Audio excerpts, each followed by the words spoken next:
It's 5, and we're live. Oh, is this thing on? I don't care. I want him to hear. This is the Pregame Show, your early morning shot of sports on 95.7 The Game. Come on! He hits a high fly ball left field. Half at the Ivy. Gone! Tyro Estrada launches one, a 3-run homer. And the Giants have gone ahead here in the ninth inning. What a way to end the night for the Orange and Black after a really awful series against the Los Angeles Angels. They salvaged the game on Sunday. They head on the road to Chi-Town. And what do? They get down 6-3, battle back, and get a massive victory to start off this road trip. Welcome in, ladies and gentlemen, boys and girls. It's the Pregame Show. Joe Spadoni. You got me for the next hour. I was off yesterday. Had a little extended Father's Day weekend. It was nice down in the 831. And a lot happened this past weekend in the sports world. Like I said, Giants losing 2-3 to the Angels. Not great. We're not going to focus on that now because they won 2 in a row. The Boston Celtics. Yeah, well, looks like they won their now record 18th NBA championship, breaking their tie with the Los Angeles Lakers. Mike Breen, take it away. All the sacrifice, handling the enormous weight of massive expectations, ends tonight here. It's over. Time to say it again, Boston. Anything's possible.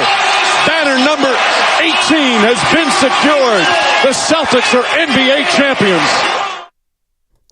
Celtics take down the Dallas Mavericks in 5 games, 106-88, the final, and that game was over after the first quarter. I mean, the Celtics were just letting their, food hang around, if you will. They're leaving them on the plate before they finished them off. It was a nice filet mignon that got cut into pieces, devoured, chewed up, and spit out, and that was the Dallas Mavericks. I don't think this is going to be the most memorable NBA Finals. I don't know how this team is going to be remembered all time. They were one of the most dominant teams we've seen in a while. 64-18 during the regular season. Absolutely destroyed every team they played in the playoffs. The Pacers, the Miami Heat, Jimmy Butler, they haven't been tested out. They didn't get tested all playoffs. So I don't want to hear this argument anymore that, this team hasn't played anybody. That team hasn't played anybody. It's all about how you match up in the NBA Finals. I mean, last year, the Heat were gassed. They were absolutely gassed against the Denver Nuggets, who, again, swept the Lakers in the Western Conference Finals. Some say the greatest sweep in the history of the sport, but I don't know. The Lakers absolutely were terrific in going down in this series. I'm not sure I've seen a more impressive performance in a sweep ever. I'm not going to get over that one. That was tremendous. The gentleman's sweep, by the way, no one's even going to remember the Game 4 in which the Mavericks destroyed the Celtics. No one cares. Was there even a close game outside of Game 3? And that wasn't even that close because the Celtics pulled away after Luka fouled out. So the Celtics win their 18th NBA championship. Where do you rank this team? And I'm just going to go since the year 2000. This century. Let's keep it to this century. Where would you rank this Boston Celtics squad? 888-957-9570. Are they going to go back-to-back? We can talk about it. But there's a lot to get into. And specifically with the San Francisco Giants,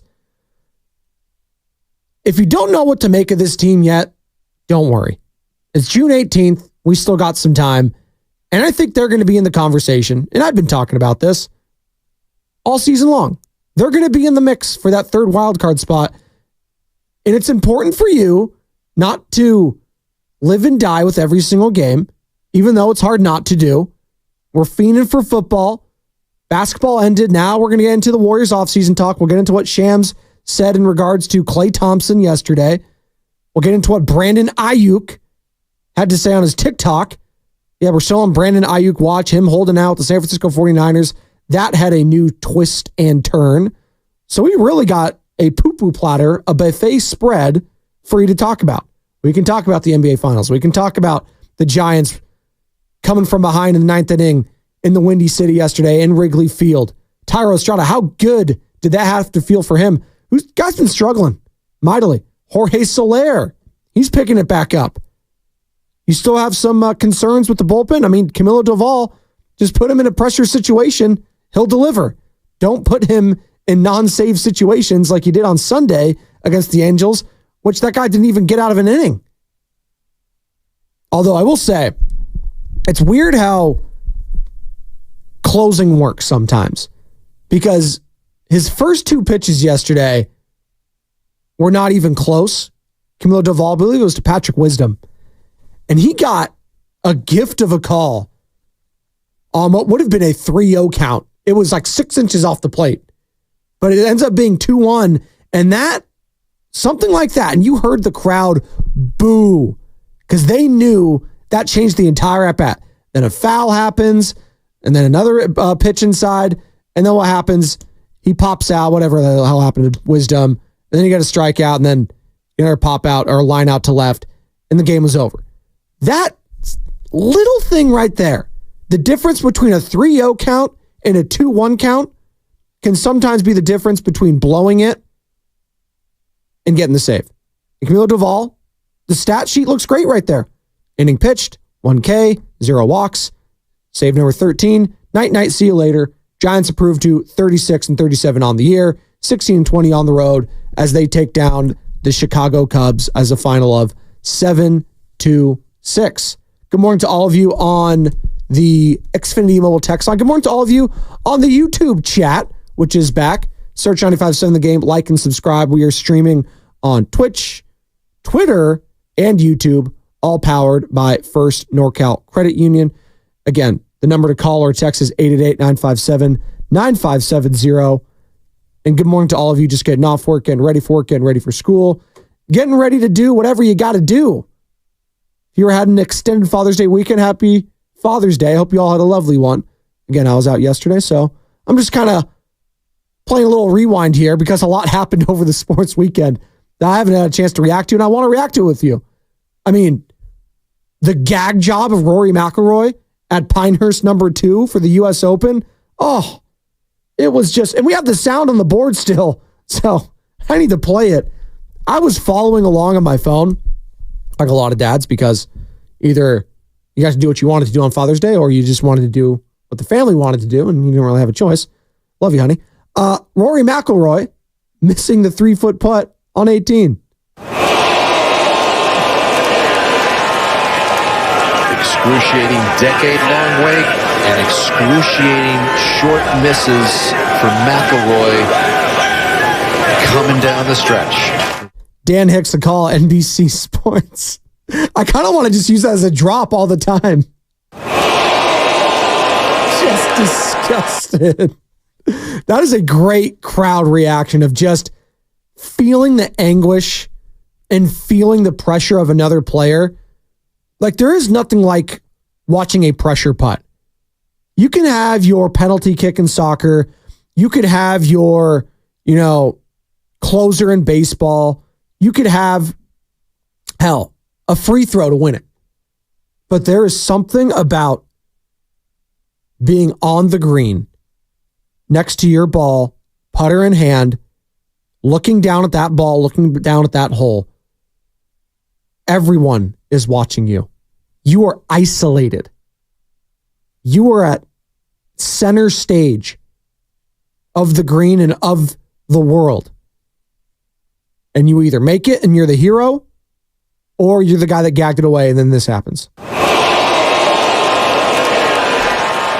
It's tough. It's a brutal game.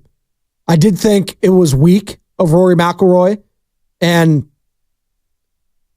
him not choosing to talk to the media or even congratulate Bryson afterwards. I thought was weak. I thought it was unbecoming of a past major champion. I understand things have been hard for him this season. He's gotten so close so many times, but you know what? I think he could have earned a lot of style points had he stayed, shaking his hand, congratulations, and then he can go on. But, hey, you took the L. You booked out of there like you were in a Need for Speed game. He booked out of there, man. Oh. Credit to Bryson, though. He had the shot of the tournament. Good contact. And that's caught the slump, ran up there. Right below the hole goes DeChambeau, and he's pumped up. And Bryson, for as much as I think that Rory McIlroy hurt his image this past week, now did he damage it in a way that's irreparable? No. Not even close. I just thought it was weak sauce. But for Bryson DeChambeau this past weekend to kind of capture an audience, a new audience, or an audience he already had or didn't know he had, was incredible. He's becoming the likable person. Remember not too long ago, he was the villain. It was Koepka versus DeChambeau, and most people were on Koepka's side. They couldn't stand Bryson. His whole new thing where he's going to grip it and rip it. He's not even going to care about, the short game. He's just going to try to drive it every single time he can. The torque, the violent swing, all of that. And he's done a 180 on that, even since going to Live. And I know a lot of people still have their thoughts about Live golfers, all that sort of stuff, even though I think I thought they were supposed to merge together, but they haven't. As I smack my microphone. I don't get what's going on there. But I do know that Bryson has turned his image around 180, whether that's due to YouTube, whether that's due to, getting into it with the crowd, piping him up. I don't know. But he never wanted to be the villain. That was never his end game. He was conscious about that. He tried to bury that beef with Brooks Koepka as soon as possible. I think Brooks loved it. Bryson didn't. And he buried that beef quickly. So shout out to Bryson DeChambeau, his second time winning the U.S. Open, his second major under his belt, and the sixth straight time at a major that an American has won it. And we'll see if they make it a seventh straight at the U.S. Open in next month, couple weeks, whatever it is. They got the Scottish Open and then that. I never know. And they always call it the Open. Now it's the British Open. Come on. 888-957-9570. Good morning to all you lovely people. Getting off work, getting ready for work, getting ready for the summer. The kids were out playing last night. I got home around 9 o'clock. Kids still running around screaming at 10. I was like, I'm going to open my door and give them that look. Like, it's 10 o'clock, kids. I have 5 hours of sleep ahead of me. Go inside. Play video games. Do whatever you got to do, but I'm not listening to you scream and cry and do whatever. 10 o'clock, at 9 o'clock, it's fine. 10 o'clock's the cutoff. Go inside. All right. Time to get serious now. This Brandon Ayuk situation, guys. How are we feeling? 49ers faithful. Are we scared a little bit? I mean, the guy's gone to TikTok. Code red. The disgruntled wide receiver has gone to TikTok. Sound the alarm. They said they don't want me back. I swear. They said they don't want me back?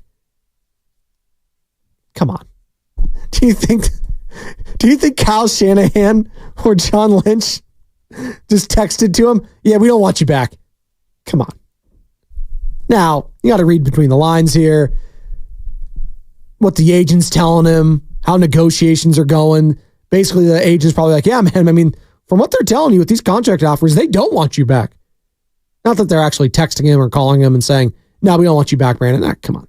Now, if that was the case, that would be a slap in the face to a guy that's coming off a second-team All-Pro season in Brandon Ayuk, a guy that was a guy you could lean on in money-down situations to get the first down, a guy that has some of the best hands in all of football in Brandon Ayuk, in a run-first offense, by the way, when you got Christian McCaffrey, when you also have the likes of George Kittle and Deebo Samuel, and you have a quarterback making his first full season as a starter in the league. But Brandon Ayuk does not feel wanted by the San Francisco 49ers right now. He does not feel the love of Kyle Shanahan and John Lynch. He feels like Will Smith right now at Fresh Prince Bel-Air when his dad walks away. How come you don't want me, man? That's how he's feeling about Kyle Shanahan and John Lynch. How come they don't want me? Well, they want you at the right price. That's what they want, Brandon. The right price. And they got Nick Bosa for the right price. They got Deebo Samuel for the right price. And they think they're going to get you at the right price. They think they could just wait you out. And that eventually you and your agent will cave. And I think that's what's going to happen. We got a couple weeks here. A month, whatever it is, before training camp begins. Was that the end of July? So we got some time. But I say this, and I've said it throughout this entire process. If you're the 49ers, and Kyle Shanahan, John Lynch, Parag Marathe, all of them, you would like to get this done sooner rather than later. You would like to nip this in the bud real quick, because the more you let it linger and the more it bleeds into training camp, and before you know it, he doesn't have any preseason reps under his belt, he's going to look off. He's going to look out of shape. And he's going to be behind the 8 ball for this offense. Now, luckily, you have the quarterback, you have the running back, you have the tight end, and you have another wide receiver that are all first-team All-Pro caliber. And maybe Purdy's a little stretch for first-team All-Pro, although I think he should have been second-team All-Pro over Dak Prescott, who apparently finds himself in a contract talk situation as well. We'll get into Dak Prescott and that whole thing as the season goes on. I don't think the Cowboys are going to pay him. I don't. Keep seeing all this. Oh, they have to pay him. They have to pay him. No, they don't. They got a guy named Trey Lance on there. I think they want to know what he's got in the bag first and foremost. But sticking to Brandon Ayuk in the contract talks, what's going on with him, I just am going off what the 49ers have done in the past. And outside of DeForest Buckner in trading him and moving off him and trying to do Javon Kinlaw, and that was a fail. I think we could all agree on that. The Javon Kinlaw experiment was not a good one. You would rather have kept DeForest Buckner, but you didn't. Now you got Javon Hargrave, and we'll see if that works out. Kind of underwhelming first season of the 49ers, not going to lie. Don't give me all that advanced metrics bull crap. Guy just didn't make enough plays for me at that price point. Not when I saw the guy that was making all the plays at defensive tackle, that being Chris Jones for the Kansas City Chiefs on the other side. So where will this Ayuk conversation eventually lead? Is this getting quote unquote nasty? I don't know. I think that's a strong word. I keep hearing that word. Oh, things are getting nasty. Stop. Really? Because Brandon Ayuk went on TikTok and said this? They said they don't want me back. I swear. Well, they want you back for the right price. Again, that's what it always comes down to. What is the right price for Brandon Ayuk? Does he think he deserves Amon-Ra St. Brown money? Well, that's what his boy TJ Hushmanzada said on our airwaves just a couple weeks ago. He thinks he deserves that sort of a contract. And if we just go on total guarantees, right? We can go guaranteed at signing. Oh, my little search bar on Spot Track is all messed up. That's fine. But if you go on just value in general, so the total guarantee is different than the value. The value is, this pretty number that makes you feel good because you look at it. But in reality, it's always about the guarantees. This isn't Major League Baseball. This isn't an NBA contract where every single penny is guaranteed. I don't know why it is in the NFL. Well, I do know why, because they're in the business of making money and they don't want to pay their players, and the rosters are a lot bigger. But it's just another step we have to do when we're talking about these contract negotiations. It always pisses me off. Why can't it be as simple as, Devontae Adams making $140 million. That's his contract. That's what it is. Just be so much easier to talk about. Him and Justin Jefferson tied at the top, $140 million. But they couldn't be further from each other. Devontae Adams, guaranteed at signing, $22 million. Justin Jefferson's guaranteed at signing, $88 million. Amon-Ra St. Brown, the guaranteed at signing. That is just, when he signs the dotted line, that's the money that's going into his bank account. $34 million. All right? So, he's looking for that Amon-Ra St. Brown type of money, which was $120 million in total, 34 guaranteed at signing. And what was it? $100 million guaranteed overall? Something like that? Like, I don't know if he's getting that. I think he is a top 10 wide receiver, but he's towards the 10, not towards the top 5. So he's a top 8, 9, 10 kind of a guy. And if you're a top 8, 9, 10 kind of a guy, you're looking at Jalen Waddle's contract, which is $84 million. Average salary of 28. So you're looking at that 28, 29 million. And are the 49ers do they feel comfortable with that? The longer this thing drags out, I'm not sure. And do they need him? That's another question in all this. Like, do I think the 49ers are all of a sudden not Super Bowl contenders without Brandon Ayuk next year? No. Is this conversation different if they were in the AFC? Yes, but they're not. They're in the NFC. And when you look up the top teams in the NFC, who scares you if you're the 49ers? I'll tell you, no one. I'm not scared of the Lions. Even though they had us on the ropes, what happened ultimately? Their quarterback made the mistakes. My quarterback didn't. I'm not scared of the Philadelphia Eagles. Why? Because I snatched that team's soul. Last year in Philadelphia, Deebo Samuel stole the soul of that team. Shang Tsung, Liu Kang, the rest is history. Your soul is mine.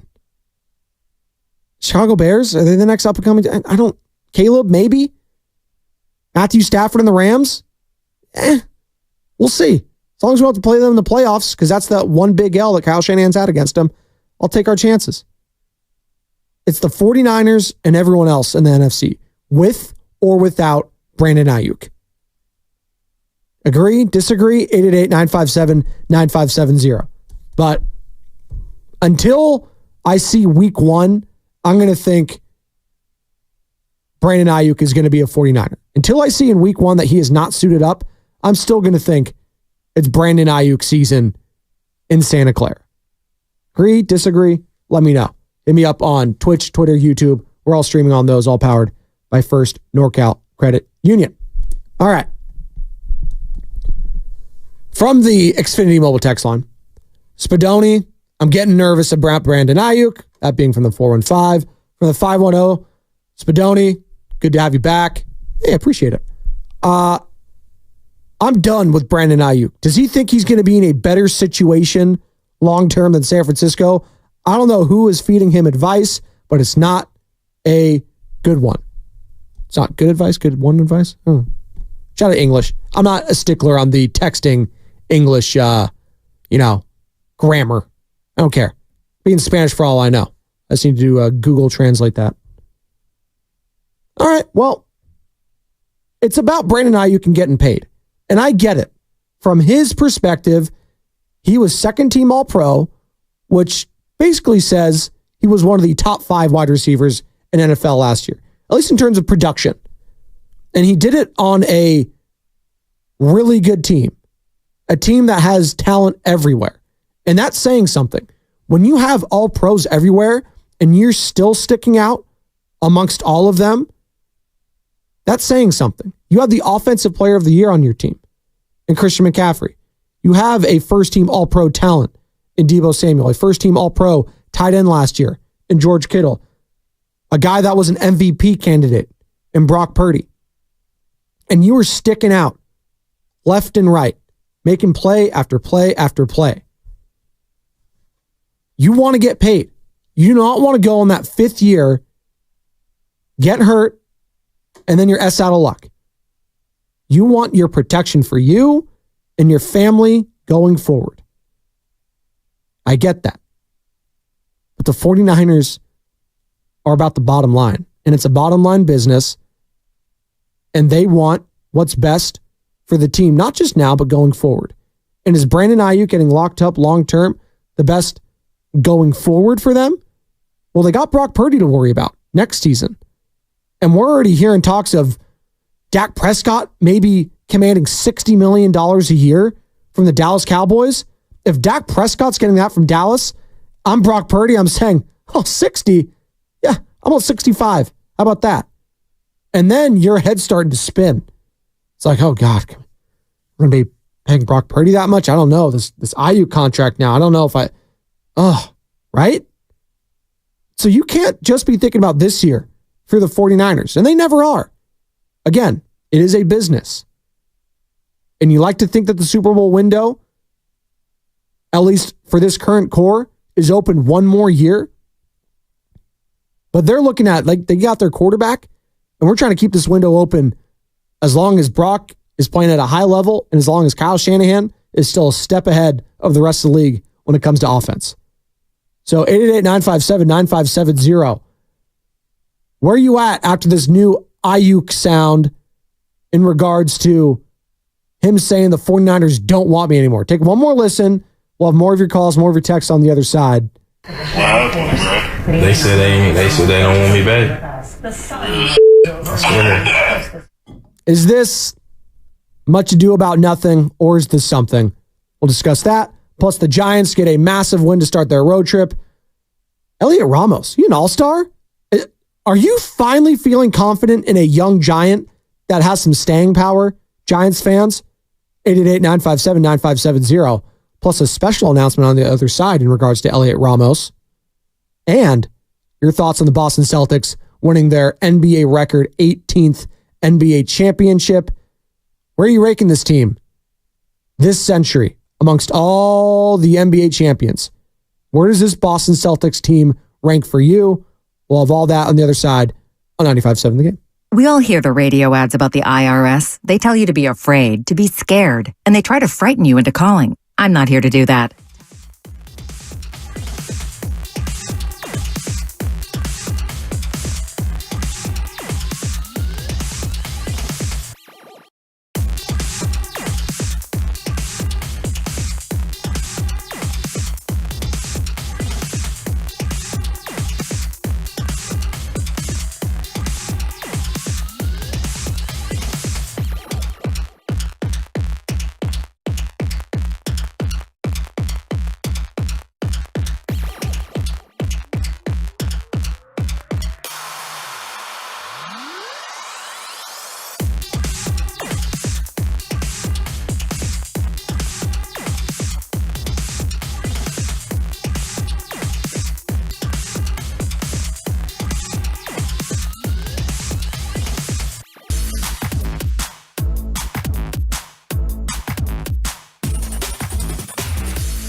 Wisniewski, and Ramos drives that one to deep right field. And just like that, this game is tied. Elliot Ramos does it again. Into the bleachers, it's 2-2. It takes an elite talent.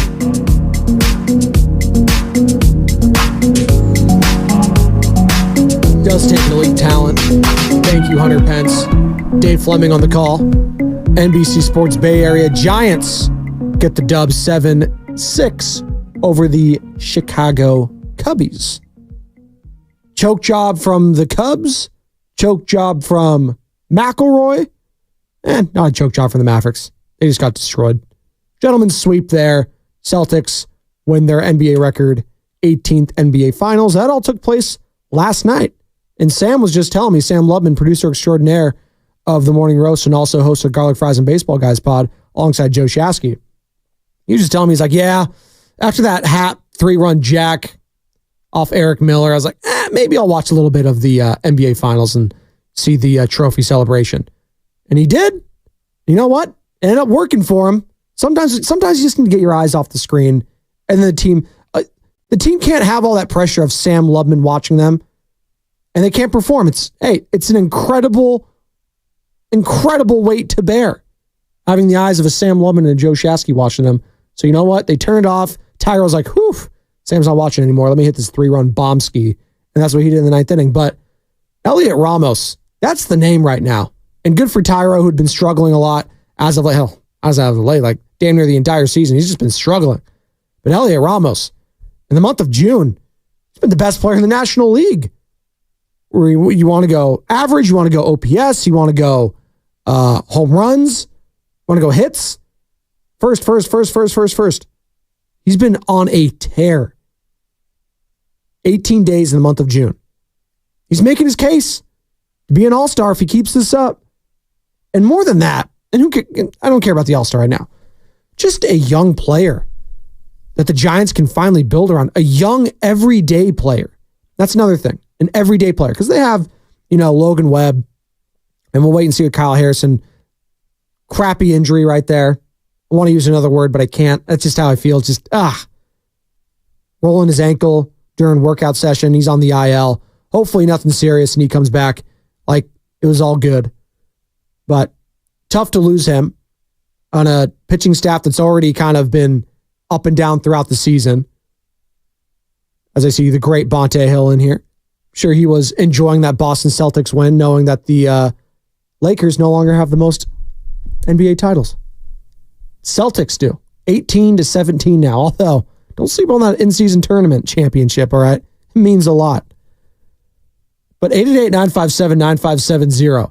Are you starting to believe in Elliot Ramos being that guy for the San Francisco Giants going forward? Because I am. I mean, since he's been called up, he's been nothing but great. This doesn't feel like a flash in the pan. This feels like a guy that was called up, sparingly throughout the last couple of years, took his lumps, learned to hone his craft in the minors, got his opportunity again when it presented itself this year, and is not letting his chance go to waste again. You don't know how many of these guys and these chances there are. You don't just get to come back all the time. There is story after story after story of guys just getting stuck back into AAA baseball, or it's AA, or it's single. You never get the opportunity.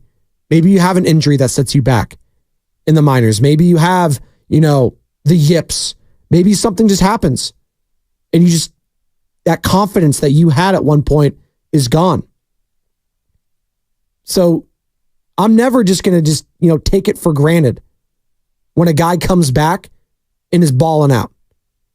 That means he has learned something. His approach to the plate, his confidence level, whatever it is. Elliot Ramos has it all. The power, the speed, the contact. I just listed all those things. The OPS, the average, everything's up. Ranking first in the National League in the month of June. That's not a coincidence. And I'll give credit to him and to the minor league staff in AAA in Sacramento. Because they've had to, Lord knows they've had to have a lot of traction and up and down buses, whatever you want to call it, the taxi cab, whatever they call it, throughout the last couple of years under the Farhan Zaidi era. Here is Bob Melvin after the game talking about the inconsistent strike zone. He was pissed off yesterday. He was heated at the ump, man. Bob Melvin. It's a little hard, but you know what? Umpiring is not an easy job, and both sides have to deal with it. Sometimes it goes your way, sometimes it doesn't, but you have to put that away and still look for a good pitch to hit. And if it's not there, try to get on base, especially when you're behind like that. You get a couple guys on base, and one big swing, and we end up winning the game. One big swing indeed. You know what? I'll play it one more time. It was just a hell of a call from Dave Fleming, NBC Sports Bay Area. Thairo Estrada, top 9, 1 out, 2 on. Night. He hits a high fly ball left field. Half at the ivy. Gone! Thairo Estrada launches one, a 3-run homer. And the Giants have gone ahead here in the 9th inning. He got it up into the wind. That's another thing, too. It was bombs away for everyone. It was the Cubs or the Giants. Windy City, my ass. Like they were saying, it was into the wind. Please. These things were absolutely destroyed, whether it was Happ, whether it was Ramos, whether it was Bailey, and then Estrada there. These things were absolutely tattooed. I almost thought it was the fake ball that was back in rotation there. I don't know what the hell the name of the ball was. I forget. Those different ones that they were using throughout the season, just in years past. But Thairo Estrada finding his groove, getting a couple hits yesterday, getting the huge knock. Jorge Soler, has he all of a sudden figured some things out? And listen, again, I'm not going to overreact with one game. It was one game. But to start off a road trip like that, in that fashion, could be a sign of good things to come. Let's see. Can the offense continue to pick up the pitching? It was not a great pitching outing yesterday for the bullpen. Eric Miller, who gets the win, even though he had an inning and a third, gave up 2 hits and 3 runs. Weird how that happens. But Camilo Doval, that's another guy that, for whatever reason, and again, closers and bullpen guys are just different than the rest of them. They're in their heads a lot, more so than any other player.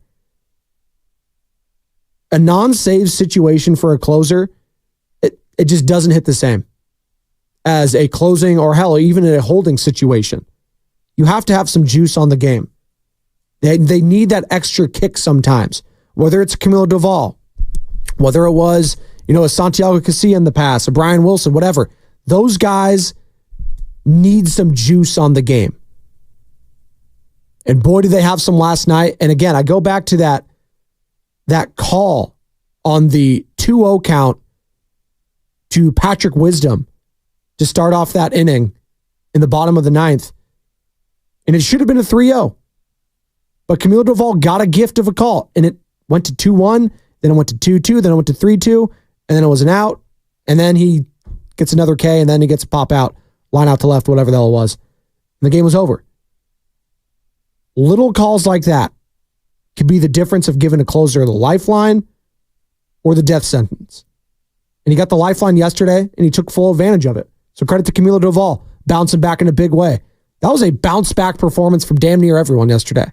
Hell, Trenton Brooks had to make a play yesterday. Trenton Brooks. God love the kid.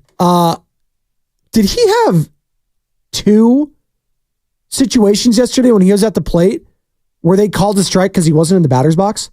Or he wasn't right? Like, I have never seen that happen. Not once, but twice they called a strike. So they gave him an 0-1 count. Like, was he not ready? I don't know what the situation was last night where Thairo Estrada hit that home run and it was just, Brooks, where you at, bro? Where you at, bro?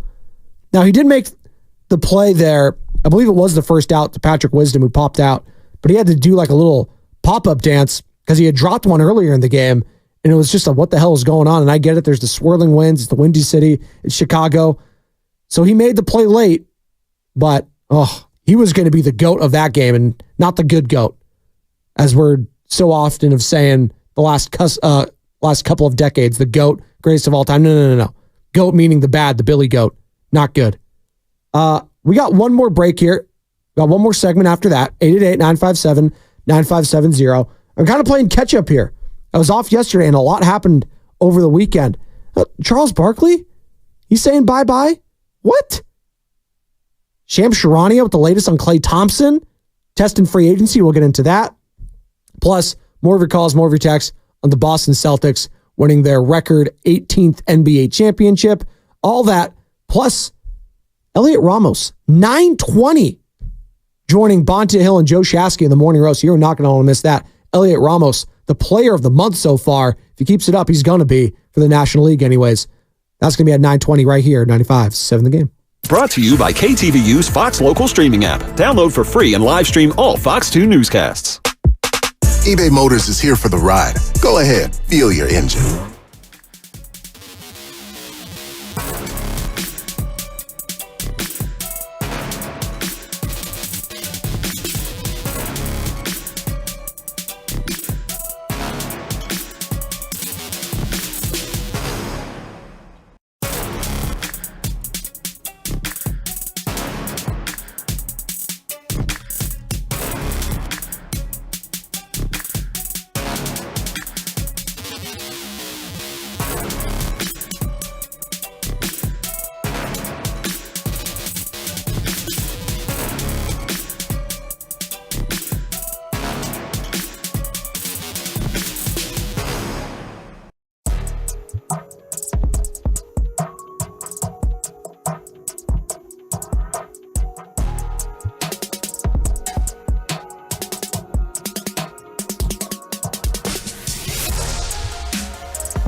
Thanks, Tim. That's my friend Tim Roy to the rejoin. And we were just talking about not the radio play-by-play guy for right here 95.7 The Game for the Warriors, but the television guy, Bob Fitzgerald. He's going to be doing Team USA basketball, baby. Which, of course, NBC Sports, that's where he works, NBC Sports Bay Area. Bobby Fitz. Calling Stephen Curry, LeBron James, Kevin Durant, Anthony Edwards, Jalen Brunson. Is Jason Tatum on that team? Jason Tatum? He shot that from Versailles. Oh my goodness. It's just going to... I need the best Bobby Fitz calls, or the worst ones. 888-957-9570. Give some examples of how Bobby Fitz is going to be when he is in Paris this July. I need the Bobby Fitz impressions, and I need them now. You know, this young Greek official has got to learn it's not about him. When you have LeBron James, Stephen Curry, and Kevin Durant on the floor, that's what we want to see, not you. And this is a learning moment for him. Is Kalena going to be doing the color? Who's it going to be? I remember it used to be Doug Collins for a long time.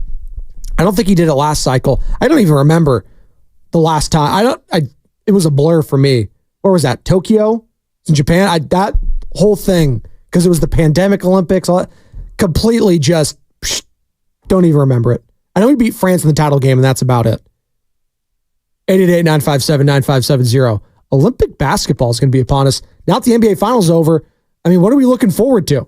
Are we looking forward to, the moves that the Warriors are going to be making? Is it going to be the Klay Thompson contract? Is it going to be, Chris Paul? What is it for Warriors fans that they are most eager to watch unfold this summer? What is it? 888-957-9570. And speaking of Klay Thompson, here's Shams Charania via The Athletic discussing Klay testing the free agency market. This is something we've been talking about for months. For the first time in his career, really, Klay Thompson, I'm told, is open to all external options in free agency coming up. He intends to test free agency. We know the Warriors want him back. They offered him an extension before the start of the season. They're going to see if there can be a deal that gets done, but he's going to be there in the marketplace, seeking offers elsewhere. Could an Orlando step up? What team out there could step up for Klay Thompson? That is going to be the big question, but the Warriors will stay in touch with him and see exactly where he's going to end up going. If he does leave the Warriors, that call with Steph Curry, Draymond Green, Steve Kerr, that's going to be the most difficult call Klay Thompson's made, possibly ever. Have we seen the last of Klay Thompson in Golden State Warriors uniform? 888-957-9570. It's just kind of crazy to think about the reality of the situation. And, as fans, you always think of a player in a certain jersey and that they could never wear another one. Well, Michael Jordan was a Washington Wizard. The greatest player in the history of the sport did not stay with the Chicago Bulls. He wanted to keep playing basketball, and he did so for an irrelevant franchise in the Washington Wizards. With those irrelevant uniforms that I keep going back to, and people just try to like because, it's Michael Jordan. It's like, oh, God. Just a franchise that is synonymous with my entire life in losing. The Washington Wizards. The Charlotte Hornets, another one. The Orlando Magic are not. The Orlando Magic have been to the NBA Finals in my lifetime. I've watched them in the NBA Finals. But compared to the Golden State Warriors, they might as well be an irrelevant franchise. That's how Warriors fans feel. Like, Klay Thompson can't leave us for them, right? Right? Well, if they pay him more, then yes. If he feels disrespected during this entire situation, during this contract negotiations, yeah, he would leave for the Orlando Magic. And say what you want about the Orlando Magic, and yes, now the defending champs are from the Eastern Conference, that being the Boston Celtics. I mean, they still had a hell of a season with their young guys. Paolo Banchero, young and promising, very promising. If he gets his shot together, look out. He'll be one of the top 5 players in all of the NBA if he works on that jump shot, just shooting in general. Because the size and the power and the strength and the athleticism is already there. Franz Wagner. Are you kidding me? Same thing with him. I mean, the size is just incredible. That goes for the damn near the entire roster. So to add the shooting abilities of a Klay Thompson with that young squad, plus the championship IQ and pedigree, yeah, that would mean a lot. And I think it would mean a lot to Klay Thompson, being that guy that all these guys look up to on that team. Now, would he start? Would he come off the bench? That I'm not sure. I'm not sure if that is a deciding factor elsewhere for him. Because I feel like if he's going to another team that is a quote-unquote contender, he would be coming off the bench. Now, do I think he'd be going to a team? And this is the scenario I was trying to think. Is there any way that Klay goes elsewhere and it's not a pay cut, because that's a little strong, but maybe like the same money that the Warriors would offer him, he would take elsewhere? Is that in the scenario at all? So let's say the Warriors offer, I don't know, 2 years, $45 million, make it $50 million. 2 years, $50 million, $25 a year. Is there any way he takes that with another team of equal standing? Let's say, I don't know if it could happen, the Lakers or the Clippers, a team like that. Could he do, is that in the cards? Now I have to look up their scenario, their financial situation in the NBA, the cap, all that. It's all a mess right now with all those teams in the West that are kind of jostling for that play-in spot right now. They have to figure some things out as well. But that's another thing in this entire scenario I don't think Warriors fans are ready to kind of accept, is that maybe he takes the same offer that the Warriors give him elsewhere. And is that a shot at the Warriors? Should you feel some type of way about that? If this is the last road for Klay Thompson, if you're a Warriors fan, how do you really have hard feelings if he chooses to go elsewhere? The guy has given his leg up 2 different times.